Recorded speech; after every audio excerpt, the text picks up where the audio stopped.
Rain had soaked through Sandra McCarthy's gloves before the bath coach reached the market square, and by the time the driver cursed at a mule team and jerked the reins, her valise had flown from the roof rack, struck the cobbles, and burst open in the mud at her feet. She went down at once. Cold seeped through her skirt to her knees. Ribbon cards, invoice sheets, and a packet of unpaid accounts fanned out into brown water and horse refuse, while boots and carriage wheels moved around her in a steady circle of studied indifference. A butcher's boy laughed when a length of blue satin clung to her sleeve like riverweed. Two ladies in green pelisses lifted their hems and passed as if she were freight gone astray. Sandra gathered each page with fingers that no longer bent cleanly. The paper pulp tore against her skin. Ink bled and blurred over names she had copied twice the night before by candlelight, names Mrs. Norwood would demand in a dry voice by supper, names that had to be legible if Sandra wished to keep even the corner of attic floor where she slept. She rose with the valise clasped against her ribs and kept walking, though one shoe had split at the instep, and took in water at every step. Her stockings rubbed her heel raw. The seam of her left glove had opened so far that the rain struck bare knuckles, and the skin there was already chafed from carrying hat boxes and bolts of trim since dawn. She had eaten a crust heel before first light, hard enough to ache against her teeth, and nothing since. Hunger had moved beyond complaint into a strange, hollow steadiness. Her stomach no longer growled. It tightened, then sat silent. Her head felt light when she turned too quickly. Even so, she crossed from stall to stall with Mrs. Norwood's neat stack of bills tied in twine, pausing beneath awnings only long enough to keep the pages from dissolving entirely. The poulterer signed with greasy fingers and did not look at her face. The apothecary refused to open his inner door until she repeated the amount owed twice. At the lace seller's booth, she stood shivering while two apprentices debated whether she was servant or relation, and the elder girl settled the matter by saying, not softly, "Neither, I think. She is one of those poor gentlewomen who became useful too late." Useful! The word stayed in her throat for 3 streets. By noon, the rain had thickened. Water ran down the back of her collar in a cold thread and spread between her shoulder blades. Her dark hair had come loose from its pins and lay heavy down her back, a black rope dragging at her scalp. She could feel mud drying along the hem of her dress, hardening the wool into rough ridges that scraped her ankles as she walked. At the haberdasher's she was made to wait beside crates of lamp oil, while a clerk served 3 customers who had arrived after her. He took Mrs. Norwood's invoice without comment, then set a sealed packet on the counter and said, "For Lady Norwood's own hands, not for girls." Sandra held out her palm. He hesitated, looked at her patched sleeve, and placed the packet there as one might lay a coin upon a gravestone. She said "thank you," because silence would be reported as insolence, if repeated by the wrong mouth in the wrong drawing-room. No one in the square remembered that the house on Norwood Crescent, with its stone lions and warm-lit windows, had been bought by Dr. Edmund McCarthy from years of night calls, broken sleep, and coins saved in a locked dispatch box. Or perhaps they remembered and preferred not to speak of it, because memory demanded judgment, and judgment cost invitations. Everyone had admired him when he lived. They had admired his calm hands, his careful speech, the way he never turned away from the poorest patient at his door. They had admired Mrs. McCarthy too, before winter took her lungs and left Sandra standing alone in morning black, too young to understand how swiftly signatures could be moved from one ledger to another, how easily a widower's confidence could be purchased, how quickly a second marriage could become an instrument. Mrs. Norwood had arrived first as companion, then as wife, then as mistress of every key in the house. She had smiled through condolences. She had ordered inventories. She had spoken of temporary arrangements while cabinets emptied. The pianoforte went first, then the silver-backed brushes, then the books from the West Library, carried out in crates while Sandra was sent upstairs to mend table linen. She was no longer permitted to lay. The debts appeared like damp through plaster. Each week a new stain. Promissory notes, interest schedules. Bridge loans Dr. McCarthy had signed in the final year when fever spread and patients could not pay. Sandra was never shown full accounts.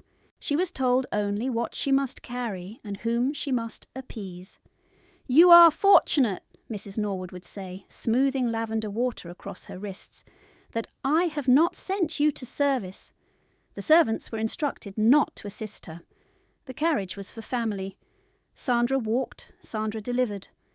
Sandra copied ledgers in the scullery when the ink in the study was not for her touch. In the evenings, when guests came, she was called to pour tea, so that Lady Norwood could say, with a bright laugh and one jewelled hand lifted toward Sandra, as if presenting a harmless exhibit, "Our quiet burden has become industrious." Cups chimed. Someone always smiled into porcelain. No one said her father's name.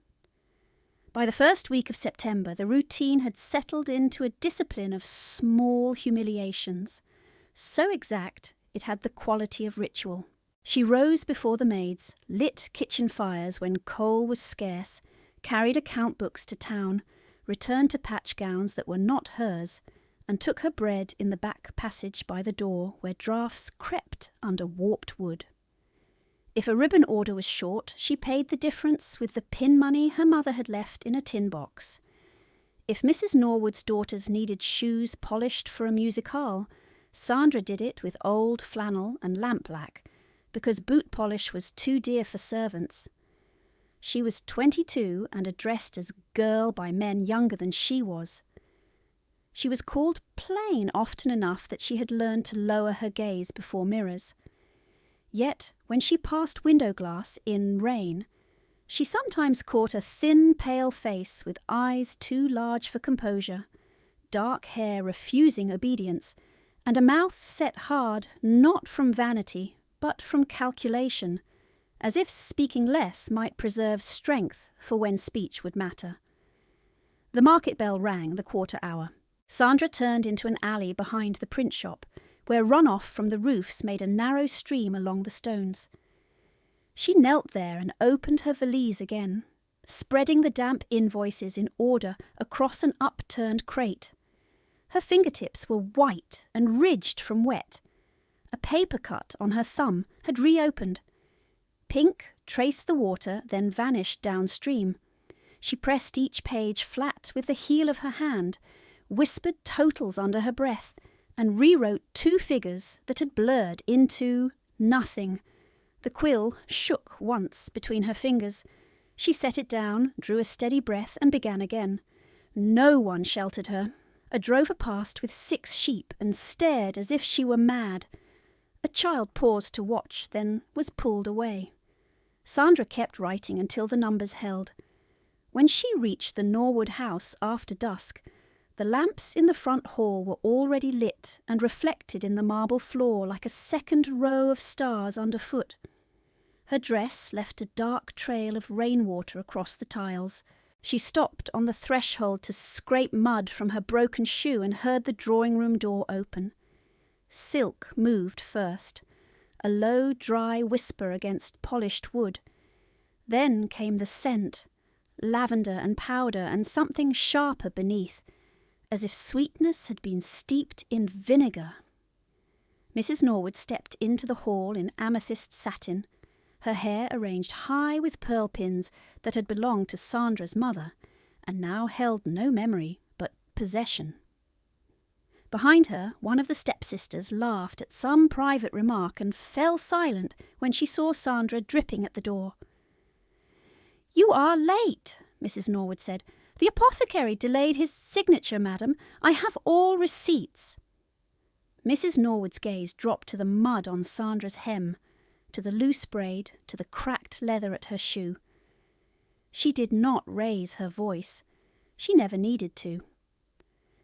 "You look indecent. Go by the back stairs. Leave the ledger packet in my sitting room. Then report to the breakfast parlour. There is additional work." Sandra stood very still, rain ticking from her sleeve cuffs onto marble worth more than her year. "Yes, Mrs. Norwood." "And Sandra," the silk rustled as she stepped closer. Lavender thickened the air until Sandra's throat tightened. "Tomorrow you will take the Bath Road again. The milliner in Camden Row claims she has not been paid. If she complains in company, you will answer for it."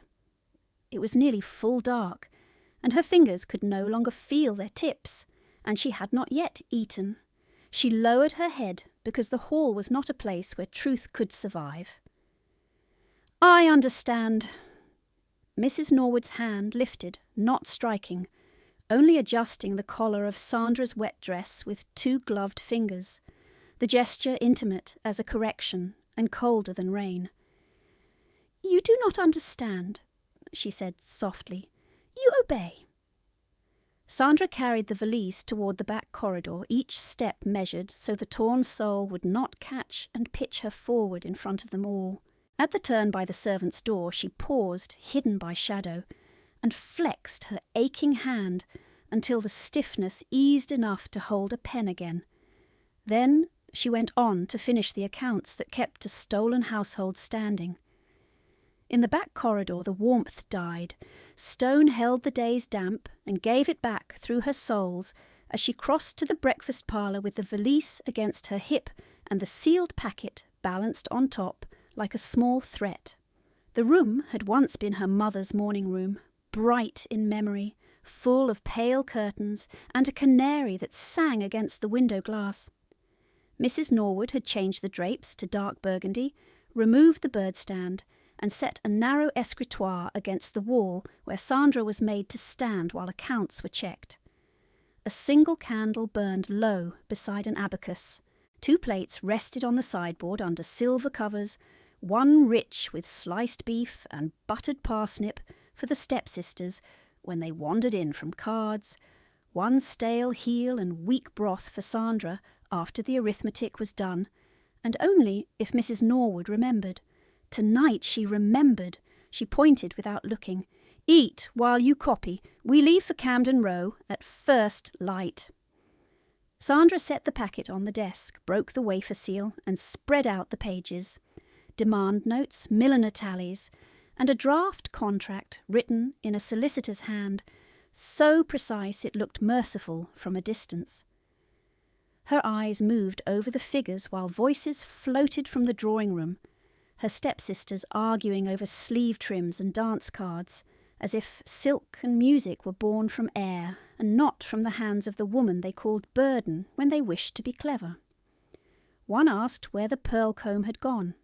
The other answered that it had been altered for her own coiffure, and both laughed. That comb had been part of Sandra's mother's bridal set. The laugh was small, but it found its mark. Sandra dipped the pen. The nib scratched. Ink pooled at the edge of a column, and she blotted it at once. Mrs. Norwood circled behind her, lavender and starch, pausing only long enough to tap a figure with one nail. "This entry is wrong." Sandra read it again. It was not wrong. It had been altered. Interest had doubled between 1 week and the next, with no notation, no witness signature, no attached bond. "Madam, the amount on the apothecary note was, 'Do not correct me in my own house.'" The words came softly. The softness made the servants keep their eyes on the floor. Sandra swallowed and rewrote the number as ordered. Each false sum tightened around her father's name like wire. Dr. Edmund McCarthy had taught her to check every decimal, to trust ink less than memory, to date each page because paper lied when men had motive. He had said this with a smile while she sat at his left elbow as a child, swinging her feet above the rug, copying medicine labels in a hand too careful for 9 years old. He had worked by lamplight until dawn, when fever took the river quarter. He had accepted promissory notes from men who brought turnips instead of coin. He had put his own name to temporary loans to keep tinctures coming when cholera scared suppliers into demanding payment up front. He had meant to repay in spring. He had meant to live long enough to do it. In the final month he coughed between patients, leaned once against the surgery door, and told Sandra to fetch the red dispatch box from the study safe. She had carried it with both arms because it was heavy and because he looked at it as if it were ballast in a storm. "If anything happens, take this to Mr. Hale," he had said, naming the bank clerk who owed him 3 favours and had since retired to Devon. He had died before dawn 2 days later, and by the time mourning cards were printed, Mrs. Norwood had already asked where the safe key was kept. The winter after his burial had frozen the pipes in the north wing and her mother's breath in the same week. Sandra still heard the sound the poker made against the grate as the maid beat at ash to keep one fire alive in a house too large for grief. Her mother had sat propped against pillows in a flannel wrapper, skin transparent, fingers searching blindly for Sandra's hand whenever sleep loosened its hold. "Read to me," she had whispered. Sandra read from a book of sermons because the physician said calm words soothed the lungs, and because every other book had begun to look like accusation. Bills stacked at the bedchamber door. Condolence letters arrived already folded around advice. 3 months after the funeral, while black crape still hung at the gate, Mrs. Norwood returned as companion to help with correspondence, then as essential manager of practical matters, then, before the year turned, as wife by special license to a widower who wanted order more than he wanted scrutiny. Sandra had not understood how quickly legal language could erase a household. She understood when the lock changed on the West Library and she was told the key had been misplaced. She understood when the pianoforte was removed for repairs and sold by Thursday. She understood when her mother's sapphire brooch appeared at Celia Norwood's throat at dinner, and no one remarked upon it. Celia was the elder stepsister, 20 and smooth as porcelain, with a talent for pitying glances that made cruelty appear refined. Anne, younger by 2 years and sharper in every gesture, preferred open sport. She borrowed Sandra's wool cloak and returned it with candle wax in the lining, then declared before guests that plain girls should be grateful for any garment at all. They took the blue velvet pelisse from Sandra's trunk because its colour suited Celia's complexion better. They took the box of sheet music because Anne disliked seeing the stack gather dust beside a silent instrument. They took her mother's evening shawl and cut it into ribbons for bonnet rosettes. Each theft arrived wrapped in household language, reallocation, necessity, debt management, family economy. Even the servants learned to repeat it. Mrs. Davies, the old cook who had served Sandra's parents and now walked with a stiff knee, once pressed half an apple into Sandra's apron pocket and murmured, "Hold fast, miss," only to be dismissed from breakfast service for insolence when Anne reported the exchange. After that, the kitchen door closed a little sooner when Sandra entered. Not from malice, from fear. By late January, Mrs. Norwood had renamed rooms as if renaming were ownership's final proof. The morning room became the accounts room. The nursery became a dressing chamber for trunks of imported silk. Sandra's own second-floor bedroom, with the narrow balcony where her father once waved from the carriage below, was assigned to visiting cousins. She was moved to the attic near the eaves, where wind found every seam and rain tapped the slates hard enough to wake her on storm nights. Mrs. Norwood called it practical. "You are slight," she said. "You require less space." The remark drew polite laughter from women who accepted tea on Wednesdays and praised the efficiency of the arrangement, while Sandra stood by the urn and poured. By the 3rd week of September, every day had become an audit of what could be taken from her without witness. Mrs. Norwood withheld breakfast when invoices came back unpaid. She assigned stair polishing when Sandra's hands were already cracked from lye. She sent her across town in weather fit for no errand and called it character. If Sandra returned with mud on the hem, she was fined from pin money for cleaning. If she returned with a clean hem and one unsigned receipt, she was fined for incompetence. The sums were entered in a small black notebook, kept beside Mrs. Norwood's fan, each deduction written in red as if sin required brighter ink. The servants were told the carriage was not to be offered, not even when rain became sleet. "Family first," Mrs. Norwood would say, and Sandra, standing within earshot, was expected to understand that blood had become a negotiable category.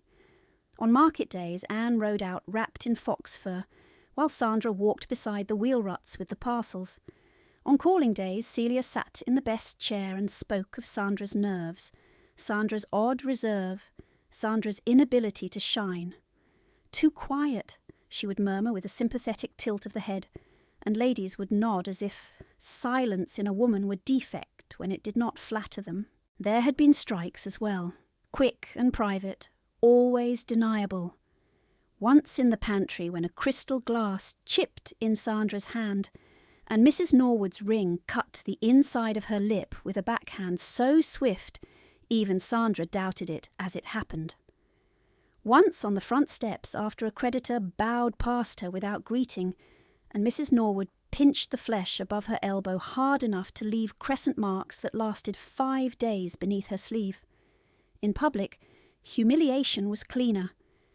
At a musicale in June, Mrs. Norwood had asked Sandra to carry in the tea tray, then announced to 12 guests that the girl had a talent for invisibility and a mind for sums, which is as close to usefulness as Providence intended.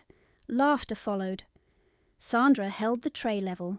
Her wrists shook only after she reached the pantry door. She had learned where to place herself to avoid comment, when to lower her eyes so men did not ask inconvenient questions, and how to keep a face composed while her body catalogued want. The weight of wet wool, the sting of a blister, opened twice, the dull burn behind her eyes when hunger blurred numbers into shadow.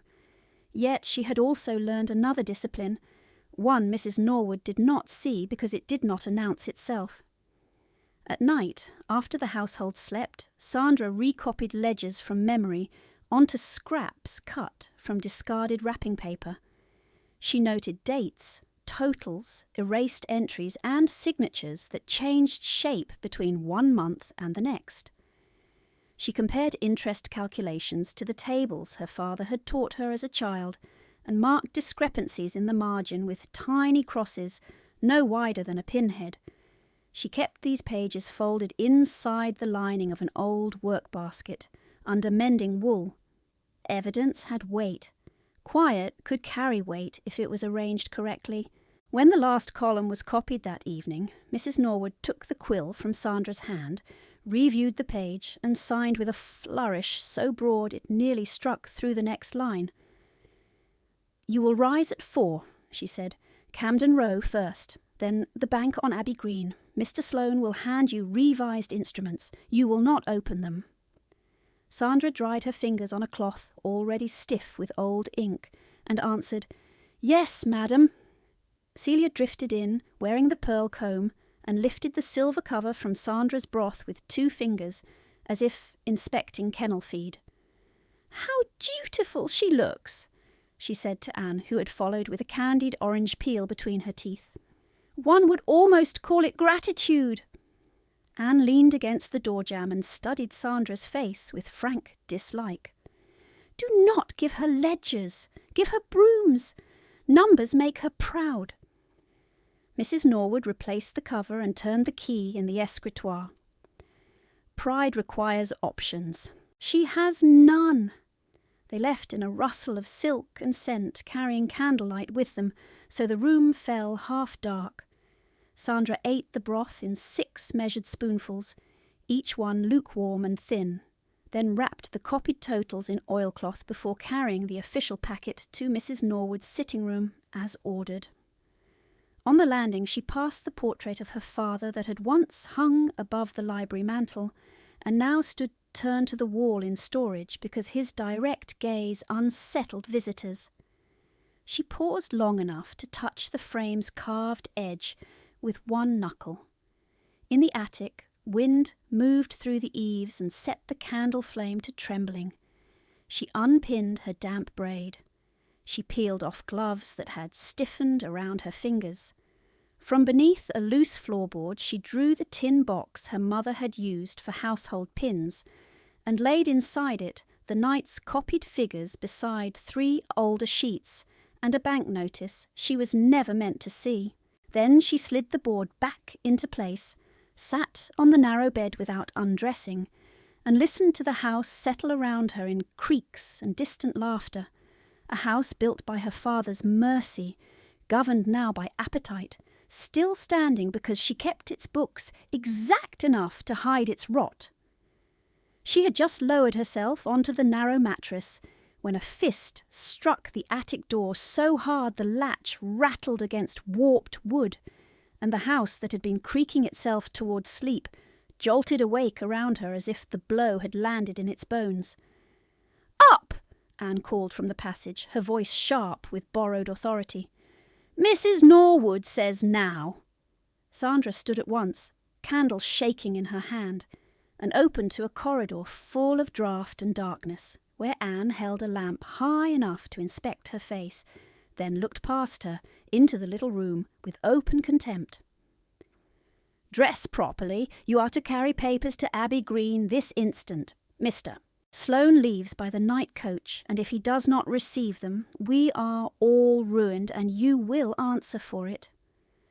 Sandra did not ask why a bank instrument that could wait until morning had become an emergency at midnight.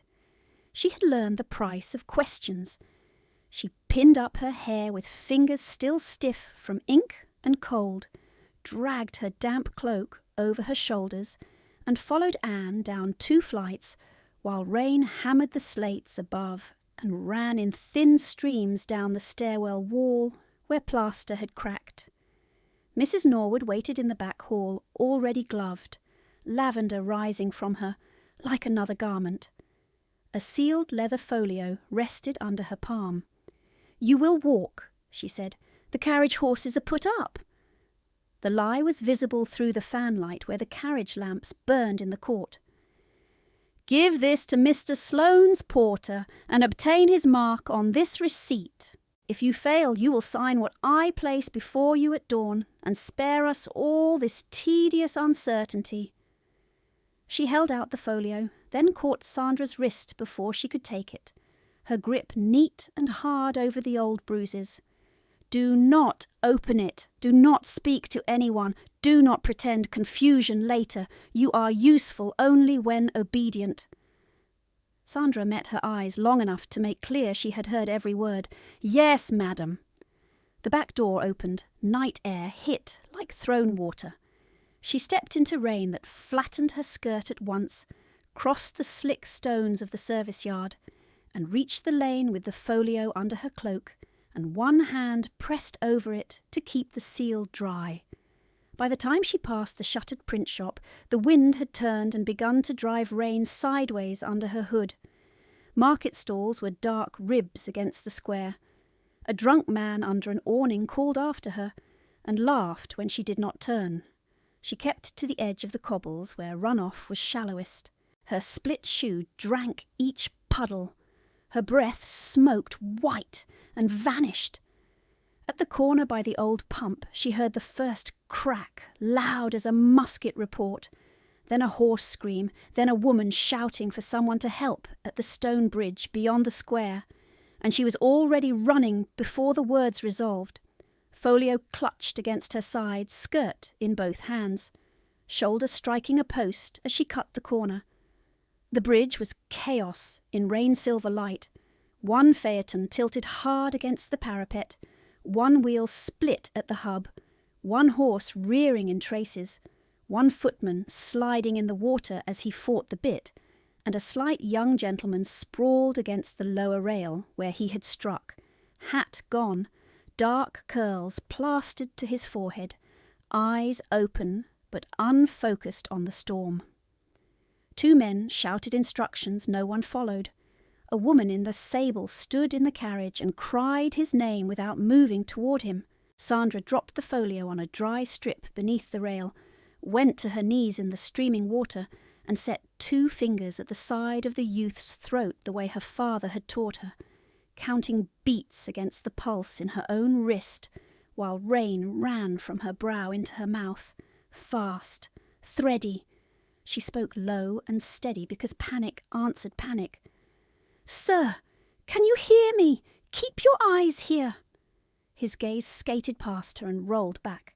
His breath hitched. She tore the lower hem from her petticoat in one hard pull, folded cloth, and braced his head between her palms to keep his neck still against the stone. "Do not move him," she said over her shoulder to the crowd that had finally remembered how to stare.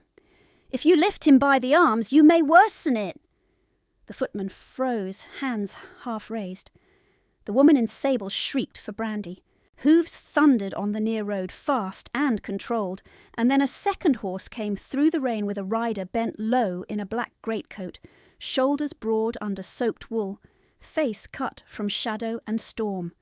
He swung down before the animal had fully halted, boots hitting stone in 2 hard beats, and came straight toward the fallen youth with the command of a man unused to obstacles. "Leave him!" The word struck the bridge louder than the rain, and half the men there obeyed in their bodies, though they had not been addressed. Sandra did not lift her hands from the youth's skull. Water streamed from her sleeves to the stones. "No, Your Grace," she said, because the footman had already blurted the title with a broken bow, and there was no mistaking the man now kneeling opposite her. Black hair rain dark at his temples, jaw set so hard the muscle jumped once at the hinge. "If he is moved badly, he may lose more than consciousness." The Duke of Kestrel's eyes, a winter grey that gave nothing away, flicked from her face to her hands, to the strip of torn petticoat, to the folio under the rail, to the bruised shadows at her wrist where her sleeve had slipped back. He spoke without looking at anyone else. "Name!" She kept pressure steady on the youth's shoulder as a tremor ran through his frame. "Sandra McCarthy." "Who trained you?" "My father was a physician." She angled her body, shielding the youth from the crowd. "My lord, speak to him. Keep him awake." For one breath it seemed he would refuse on principle, on rank, on the muscle memory of command. Then he leaned in, one gloved hand bracing on wet stone near her knee. "Felix!" His voice cut through the storm like rope thrown to a drowning man. "Open your eyes." The youth's lashes fluttered. "Uncle!" Barely sound. The sable-clad woman at last climbed down, sobbing into a kerchief.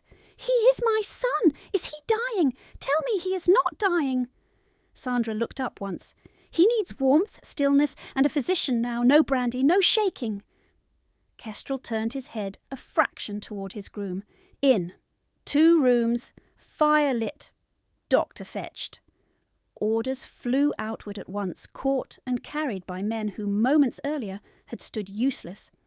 He looked back at Sandra. "Can he be carried?"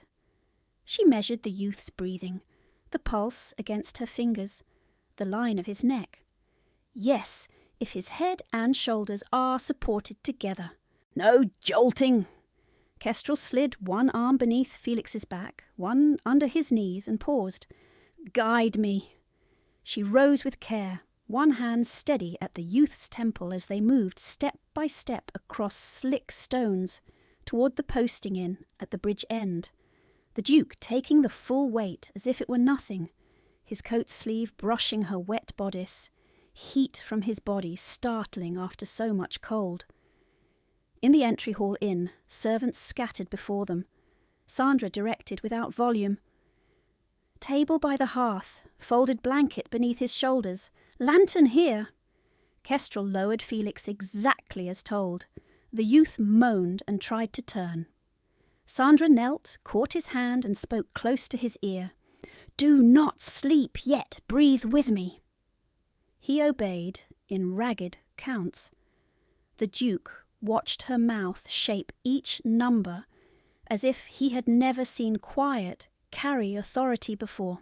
By the time the physician arrived, rain had eased to a hard mist, and the corridor smelled of wet wool, lamp oil, and iron from the water basins lined along the wall.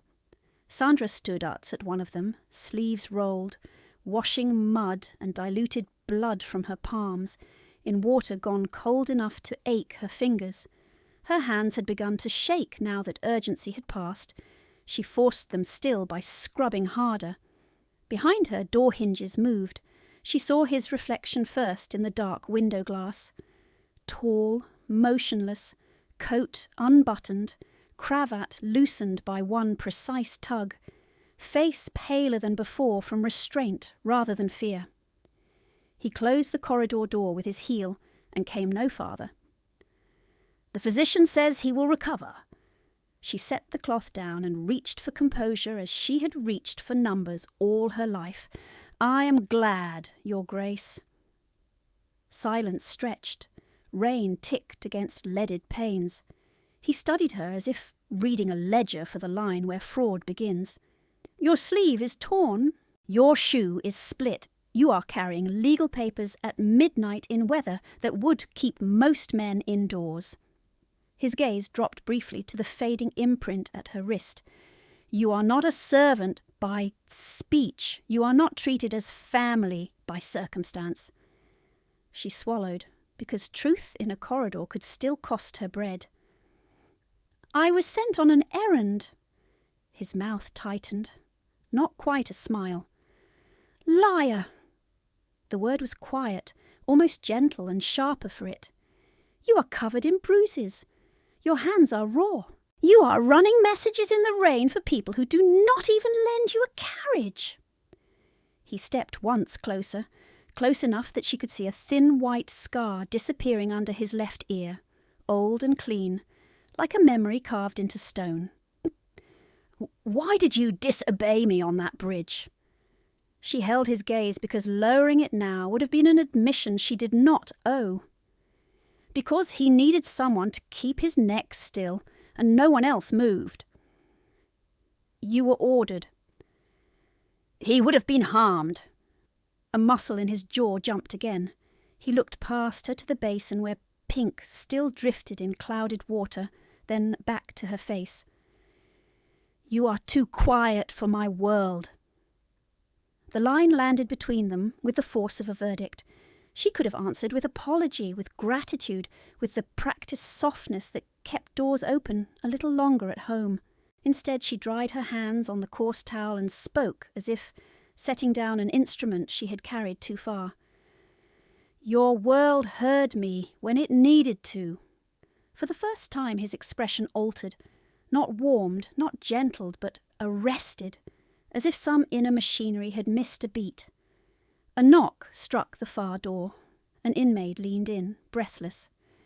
"Your Grace, Mrs. Norwood has arrived from town and demands Miss McCarthy at once." Lavender entered the corridor before the woman herself, and Sandra felt the night close its hand again, even as the Duke turned toward the sound and went very still. The Duke turned toward the sound and went very still. Mrs. Norwood appeared at the end of the corridor wrapped in black silk that shed rain like oil. A hooded mantle pinned at her throat with a garnet clasp, Sandra remembered from her mother's jewel case. Lavender reached them first, then the dry measured rustle of expensive fabric. Behind her came Mr. Sloane's clerk with a tin dispatch box under one arm and a folded umbrella dripping onto the runner carpet. Mrs. Norwood's gaze found Sandra and sharpened with relief so cold it felt like a blade laid against skin. "There you are!" she said. "You left your errand on a bridge and vanished into an inn like a kitchen maid." Sandra opened her mouth to answer, but the Duke spoke first. "Lower your voice." He did not raise his own. He did not need to. The clerk looked down at once. Mrs. Norwood dipped into a shallow curtsy, one that acknowledged rank while resenting it. "Your Grace, forgive the disturbance. This is a domestic matter." His eyes did not move from her face. "You brought a clerk and a dispatch box after midnight." The inn clock below stairs struck once, then another half note that died in the stairwell. It was well past midnight, and the corridor air had turned raw where wet coats steamed and cooled. Mrs. Norwood folded her gloved hands. "I brought witnesses, as any prudent guardian must, when a dependent girl absconds with legal packets." Sandra felt the words hit in sequence. Dependent girl, absconds. She kept her shoulders square. "I did not abscond. I stopped because a child was injured." Mrs. Norwood turned that answer into a faint, pitying smile. "You see, Your Grace, too emotional for figures, too easily distracted from duty." The Duke's gaze shifted to Sandra's face, then to the raw red lines across her knuckles.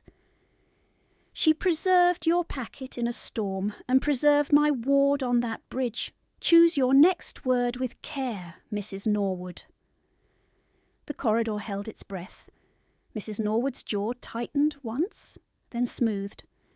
"I requested only 5 minutes with Miss McCarthy, Your Grace. Private family business. She must return home now." He looked at Sandra, not at her stepmother. "Do you wish to go with her?" The question stunned her more than the threat had. No one asked what she wished. Wishes were for women with allowances and calling cards. She answered cautiously, because truth could still be used against her by morning. "I must hear what she has come to say." A pause. Then he stepped aside from the corridor door and pointed toward a small side parlour near the stair landing. 5 minutes, he said. "The door stays open." Mrs. Norwood's mouth thinned at the insult hidden in the courtesy, but she inclined her head and moved toward the parlour. Sandra followed, water still clinging to her hem, fingers stiff around the coarse towel she had forgotten to set down. The clerk remained in the hall until Mrs. Norwood snapped 2 fingers. He came in, set the dispatch box on a gaming table, and withdrew 3 folded documents bound with blue ribbon. Mrs. Norwood did not sit. She removed 1 glove finger by finger and laid her bare hand on the top sheet. "You have 1 hour from this moment," she said. "You will return with me. You will sign this marriage instrument in Mr. Sloane's presence. You will then sign a declaration that all household debts were incurred under your late father's authority and that I have acted solely for your maintenance." Sandra stared at the paper. The first page bore a solicitor's crest she recognised. The second bore columns of debt figures she had copied in her own hand and never seen assembled like this. The third was blank except for signature lines and a wax space for seal. "Who is the bridegroom named?" Mrs. Norwood's smile did not reach her eyes.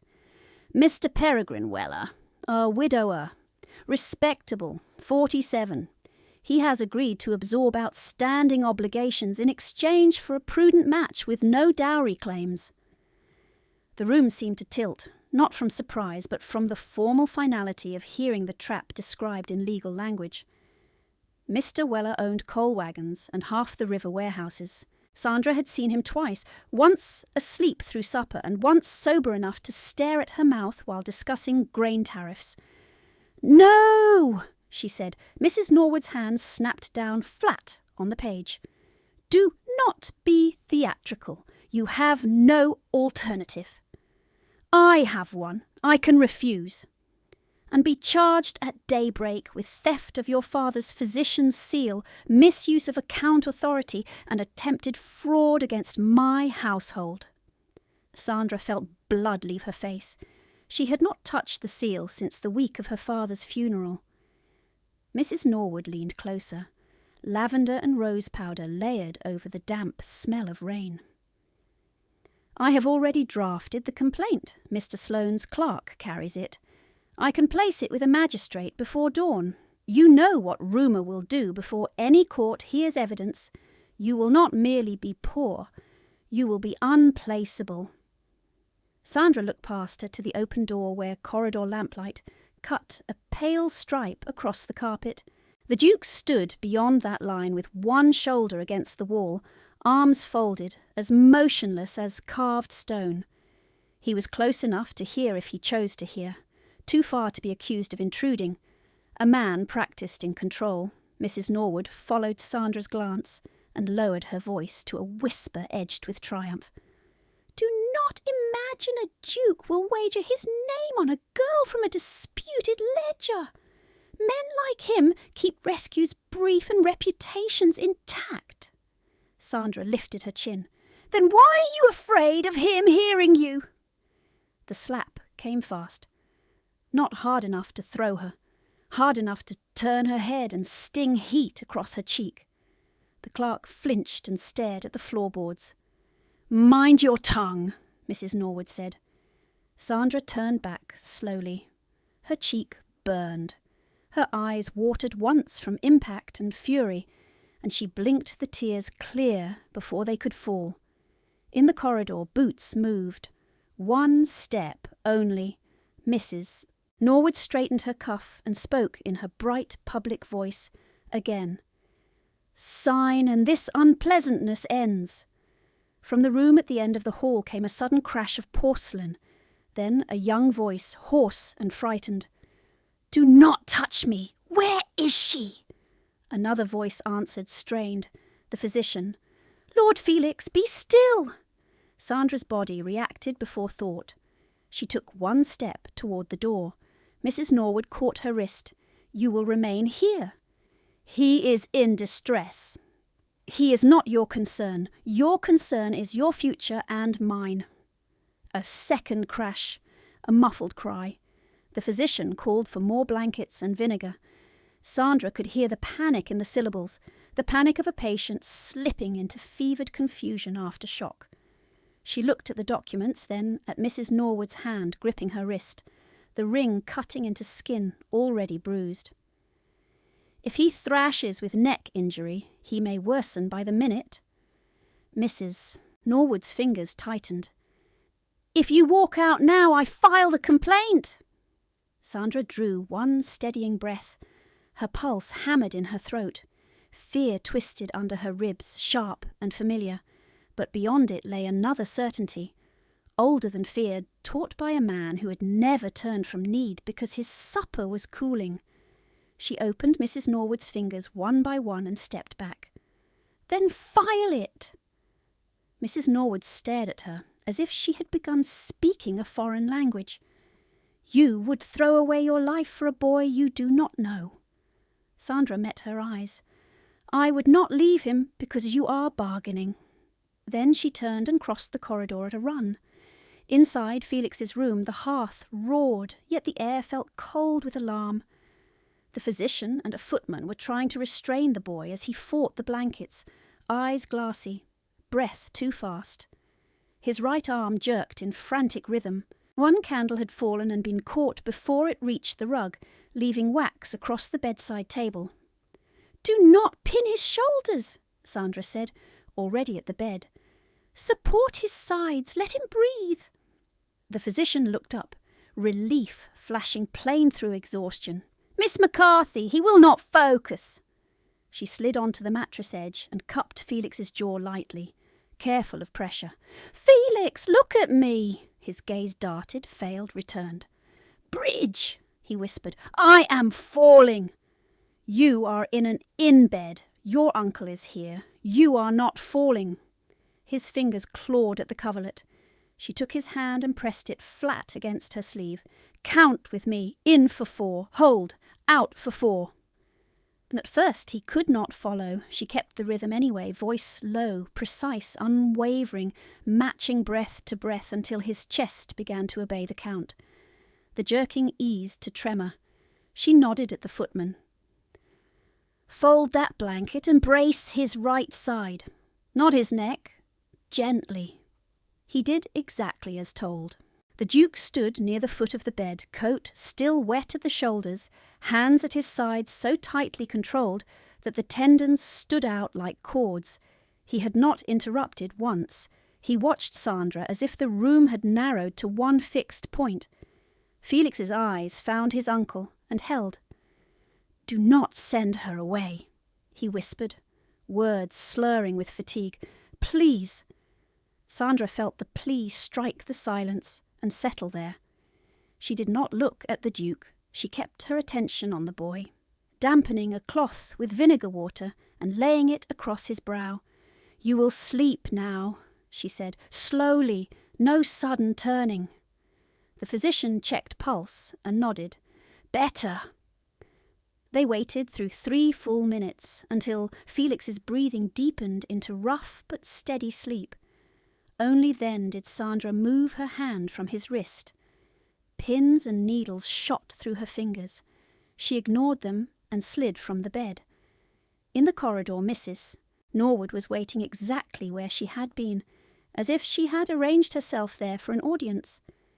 The clerk stood behind her with pen ready. Her expression had hardened past anger into something cleaner. "Your hour has begun," she said. 45 minutes remain. Sign now, or I leave for the magistrate." Sandra looked down at her own hands. Blood had dried in the creases near her nails. Ink had stained the side of her thumb black blue. Her cheeks still throbbed where she had been struck. She folded her hands to hide none of it. "I will not sign false debts. I will not marry for your ledger." Mrs. Norwood gave a short laugh. "You imagine righteousness has market value." "I imagine records do." A flicker crossed Mrs. Norwood's face. Brief. Real. Sandra went on, each word measured. "I copied every revision you made me enter. Dates, figures, altered rates, duplicated notes. If I am charged at dawn, those pages will be produced by noon." The clerk's head jerked up before he could stop himself. Mrs. Norwood turned on him. "She is bluffing," Sandra answered without looking away. "Test it." For the first time, uncertainty entered the room like a draught under a door. Mrs. Norwood recovered quickly, but not quickly enough to erase the moment. "You are a foolish girl with scraps of arithmetic." From behind, Sandra came the Duke's voice.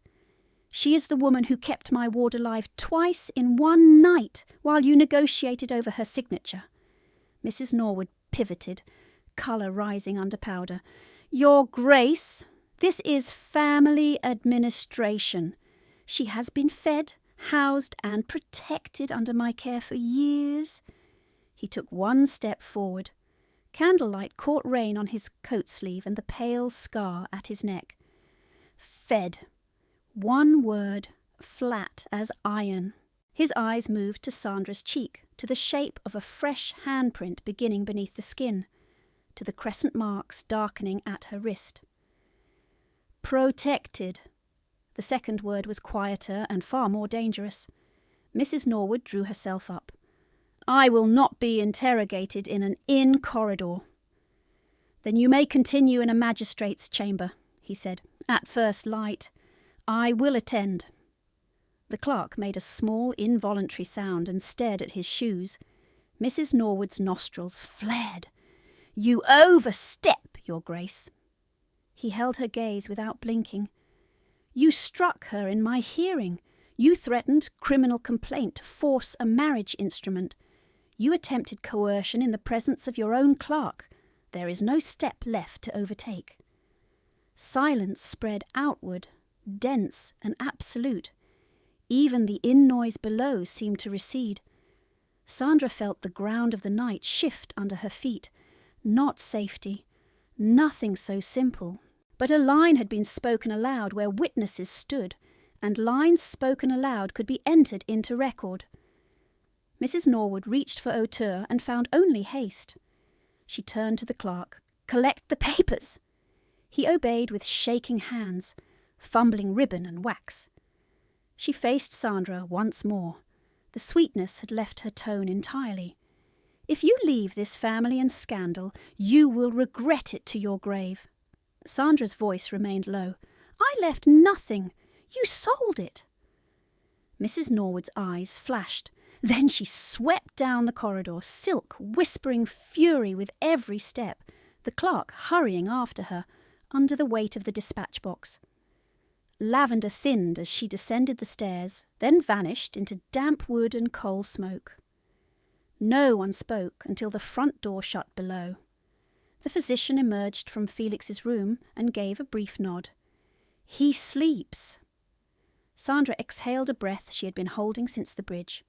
Her knees trembled once. She locked them still. The Duke looked at her for a long moment, rainwater drying in dark lines on his coat. When he spoke, his tone had changed, not softened, but stripped clean of judgment. "You chose a child over your own defence," she answered with the last of her steadiness. "He was the urgent matter." His gaze did not leave her face.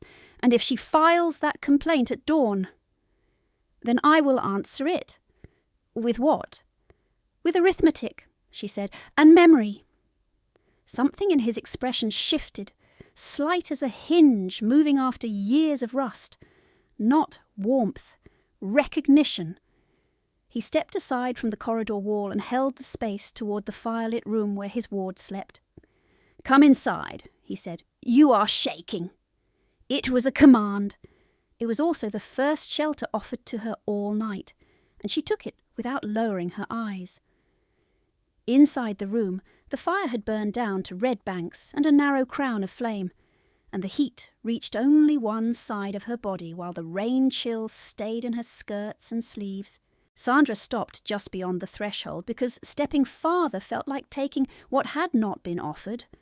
Felix lay turned slightly toward the hearth, mouth parted, breath rough but even. The physician was packing his case with movements meant to be quiet and failing at it from fatigue. The footman stood near the washstand with 2 folded blankets over his arm, waiting for instruction from anyone with rank enough to give it. The Duke closed the door behind her and looked first at the bed, then at Sandra's hands. "Sit!" She did not move. "My lord, if he wakes in confusion, he must see a familiar face." His gaze sharpened.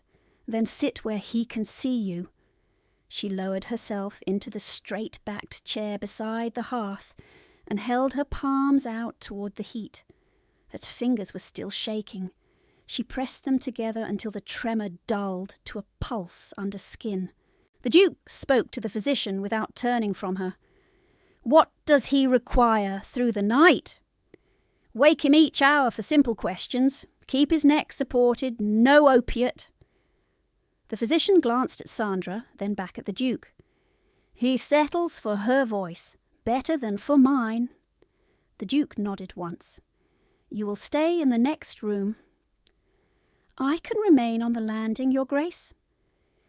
"You will stay in the next room," he repeated, and the physician accepted the command with a small incline and withdrew. When the door latched, the room grew quieter than seemed natural in an inn. No clatter from below reached them. No carriage passed the bridge. Only rain at the panes and Felix breathing through sleep. The Duke took 1 blanket from the footman, crossed to Sandra and set it over the back of her chair before it touched her shoulders, as if he would not presume contact and would not permit her to refuse warmth. "Wrap it," she obeyed.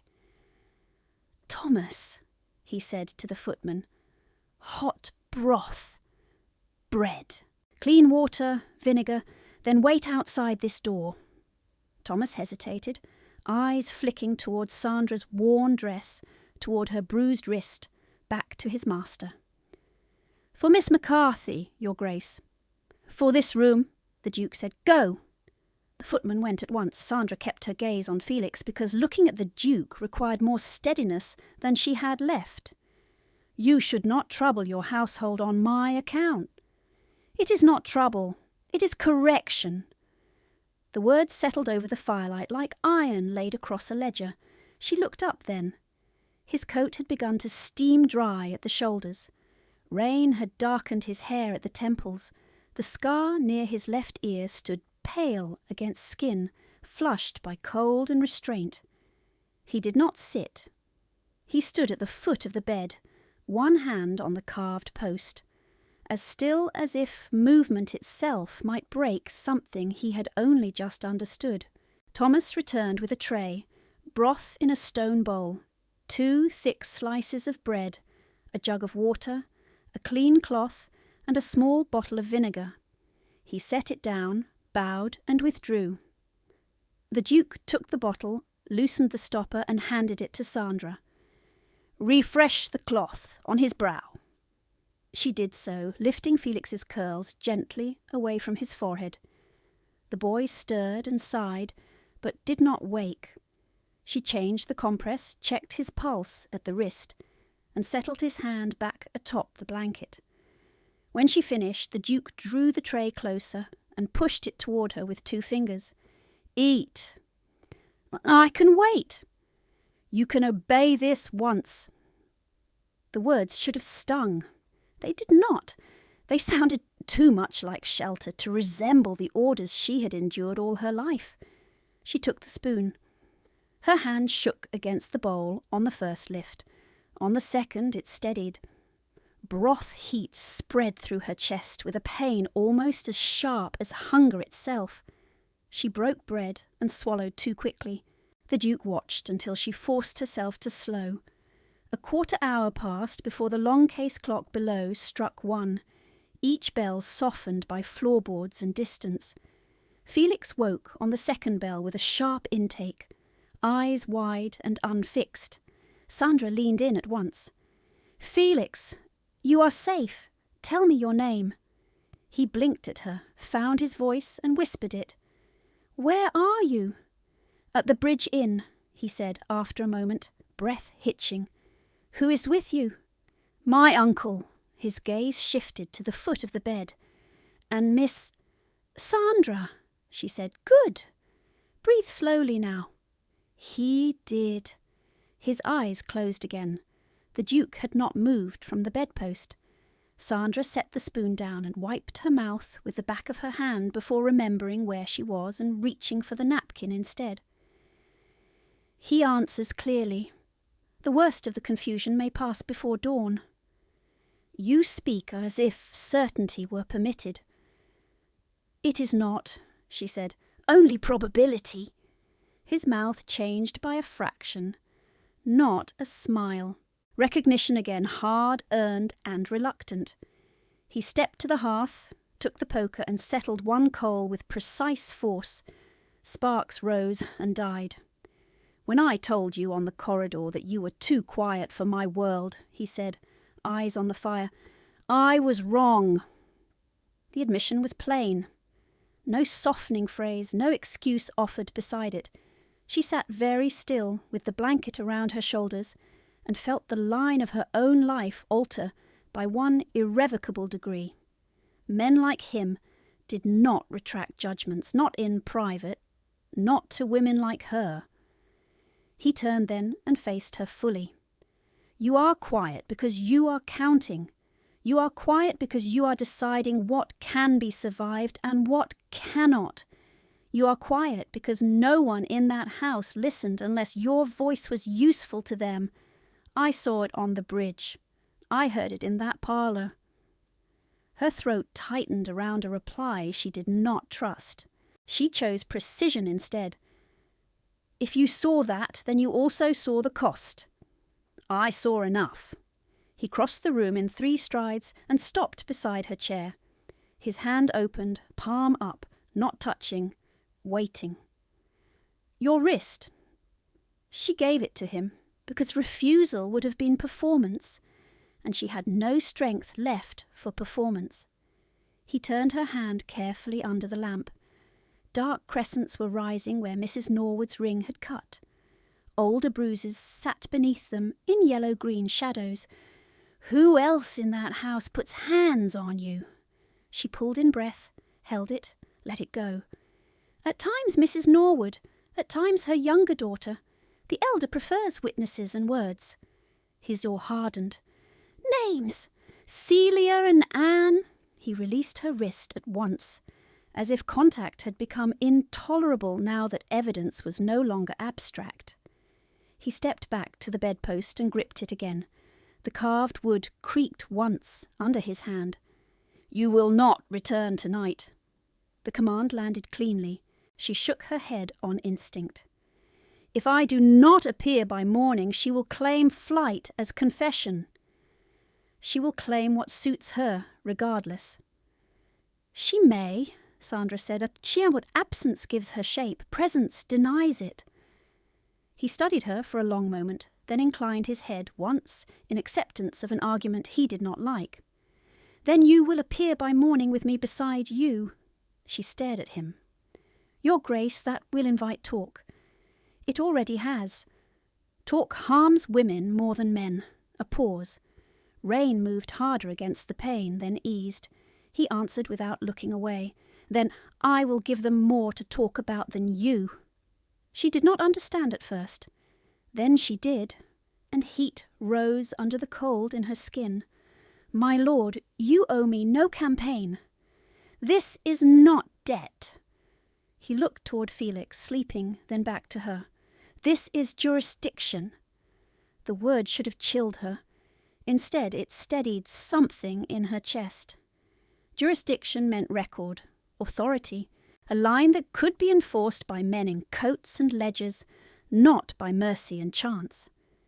He moved to the writing table near the window, drew a sheet from the inn's stationery stack, and wrote 3 lines in a hand as direct as his speech. He sanded the wet ink, folded the page, and pressed his signet into wax from the candle stub. He held the letter out to her. Read. She hesitated. It is addressed by your seal. Read. She broke the wax while it was still warm and read by lamplight. By order of the Duke of Kestrel, Miss Sandra McCarthy is under my immediate protection, pending magistrate review at first light regarding allegations of coercion, fraudulent debt instruments, and attempted forced marriage. Any interference with her person or movement will be treated as obstruction. It was signed with his full title and date. She looked up slowly. This cannot be unsent. That is its purpose. He rang the bell pull. Thomas entered at once. Take this to the night constable on bridge patrol, the Duke said. Wake him if needed. Place it in his hand. Bring him back for acknowledgement. Thomas bowed. At once, Your Grace. When he had gone, Sandra folded the letter again and set it on the table, though her fingers wanted to keep hold of it, as if paper could warm skin. The Duke watched the motion and spoke more quietly.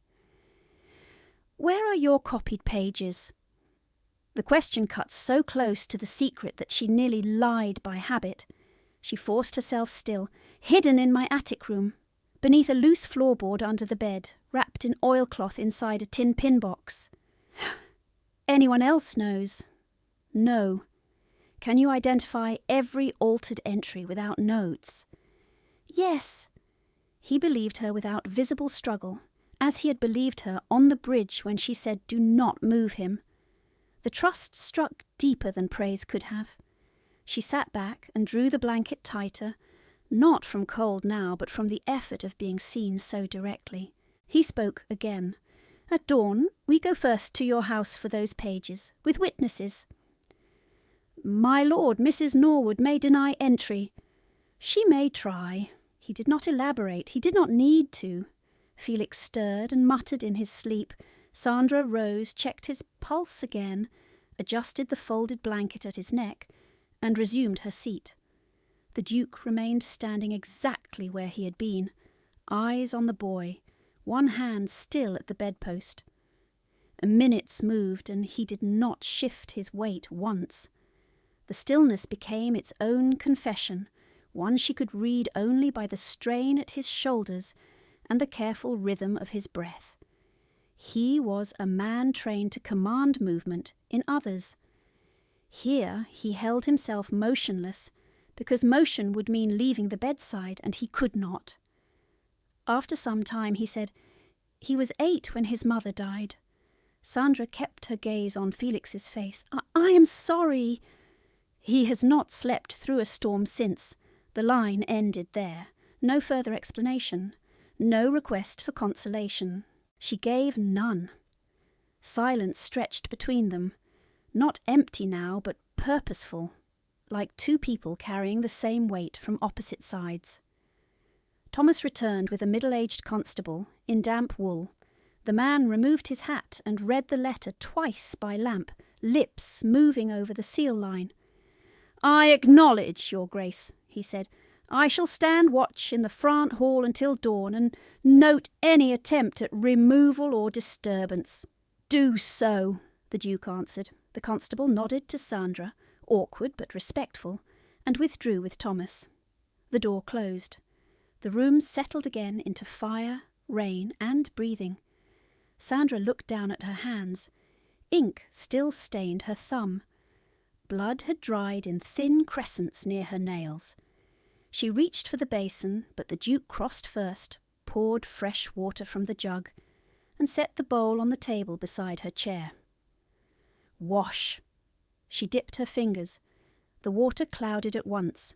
She scrubbed slowly, watching black and rust-red lift from her skin and spin away in faint ribbons. When she finished, she dried her hands on the clean cloth and laid them in her lap. They looked like her own hands again, though the knuckles were raw and the nails broken short. The Duke took the used cloth, set it aside, and spoke without preamble. "If anyone asks at dawn why you remained here, you remained by my order for medical necessity and witness safety." She nodded. "If anyone asks whether you acted without propriety, they may ask me directly." Another nod, smaller this time. He waited until she met his eyes. "No one will call you absconded while I am standing." The statement was not dramatic. It was administrative, almost cold. Yet she felt her chest loosen for the first time since the bridge. She sat back, exhausted to the marrow, and let the chair support what Will had carried for too many hours. He moved to the opposite side of Felix's bed and resumed his post, one hand resting on the carved rail, gaze fixed on the sleeping boy and, at intervals, on the woman in the firelight who had refused to bargain with a child's breath. He did not ask her to speak. He did not leave. He kept watch as rain thinned over the bridge and the long dark before dawn drew toward its reckoning. Dawn came thin and colourless through the inn-glass, and Sandra had already woken Felix twice to name himself, place himself, and follow her counted breaths before the first cart crossed the bridge below. He answered clearly on both wakings. On the third, just after 6, he caught her sleeve with a weak hand and whispered, "You will return." She looked toward his uncle, who stood where he had stood all night, and then back to the boy. "Yes," she said, "after the magistrate." The Duke rang for Thomas, gave instructions in 6 clipped lines, and turned to Sandra. "Coat, we leave now." The constable in the front hall straightened when they descended. He had ink on his cuff from entering the night note into his ledger. He read back the line of acknowledgement in a formal monotone, then added with a glance towards Sandra, "No disturbance occurred after I took watch, Your Grace. Lady Norwood departed at 1:20 with her clerk and dispatch box." He closed the ledger and tucked it under his arm. "I am prepared to testify." They crossed the square under a sky the colour of pewter. Rain had thinned to mist. At the bridge rail, a groom handed Thomas a leather folio, wrapped in sacking. "Recovered where the lady said it, my lord," the groom said. "Dry as could be managed." Sandra recognised the scratched clasp at once. The packet Mrs. Norwood had sent her to deliver. The Duke passed it directly to the constable without opening it. "Chain of possession," he said. "Mark the time." The constable nodded and wrote in his pocket-book while walking. At Norwood Crescent the front lamps were still lit, though morning had broken. Mrs. Norwood opened the door herself before the maid could reach it, dressed for daylight in dove silk, as if she had slept without interruption and expected callers she could charm. "You return with an escort," she said, eyes cutting to Sandra's face. "How theatrical!" The Duke did not remove his gloves. "Miss McCarthy is collecting her personal papers before appearance at magistrate hearing."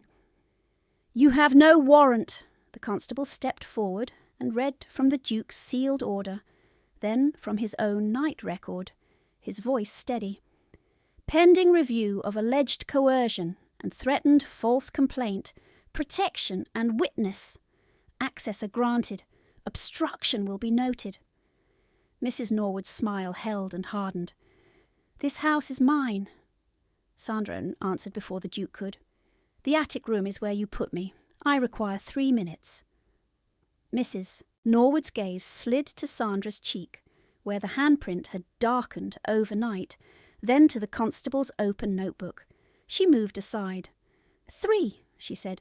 "Thomas may supervise. No one else touches my cabinets." Celia stood at the foot of the stair in a morning wrapper, pearl comb set in perfect hair, watching with a narrow, unreadable expression. Anne hovered behind her in rose wool, colour high in her face. Neither spoke. Their silence said what their mockery had not. They had not expected morning to arrive with witnesses. Sandra climbed to the attic with Thomas and the constable behind her. The room smelled of damp slate and old candle wax. Wind threaded the eaves. She knelt by the bed, lifted the loose floorboard, and drew out the tin pin box, oilcloth bundle, and the bank notice she had hidden 2 months earlier. She placed each item on the blanket and opened them in full view. Inside lay copied pages covered in her careful hand, each marked by date, amount, and cross-reference notes in pinhead script. The bank notice bore Mr. Sloane's office stamp and a correction line in different ink. The constable numbered each piece. Thomas repeated the numbers aloud and wrote them on a folded-in receipt to match. When she rose, her gaze caught the narrow shelf where she had kept her mother's comb before it vanished, then moved to the stair landing where her father's portrait still stood turned to the wall. She crossed to it, asked no permission, and rotated it back. Dr. McCarthy's painted eyes met the corridor again. Thomas looked down at his boots. The constable did not write that part, but he saw it.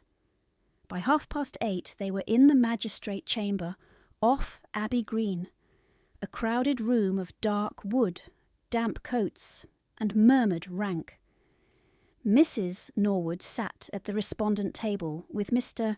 Sloane on one side and the clerk on the other, lavender rising from her cuffs, as if scent could overrule evidence.